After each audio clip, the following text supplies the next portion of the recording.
Sige, background check muna. Mag-background naman na tayo. Since na-inlove nga ako sa AI, I invested sobrang, alam mo yan, sa AppSumo. Yes. Pinakita ko sa'yo. Huwag na natin sabihin kung magkano ang ginastos ko, but it's an investment kasi. Especially those yung mga, kumbaga, lifetime deal. Deals. Naalala mo yung sa Jag AI, pinilit talaga kita. Tapos na nag-open, ngayon bro, wala na, hindi nila gagawin yon sa sobrang ganda ng platform. Kita mo, yung talagang magiging thankful ka. It's like yun. Salamat sa pagkulit sa akin. Salamat sa akin. Sa pagkulit. Hindi, kasi I know, I can see. Kasi nga, pag mga beta user ka, alam mo yung potential eh. It's like, when you're doing a business, alam mo agad kung kikita yan o hindi.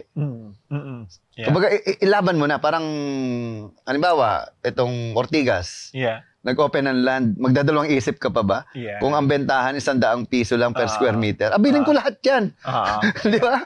Kung hanggat, kumbaga, unahan na lang tayo sa bilihan. So, you only have 1 hour to buy, tapos magulat ka, wala pa isang oras, ubos yan. It's like something like that.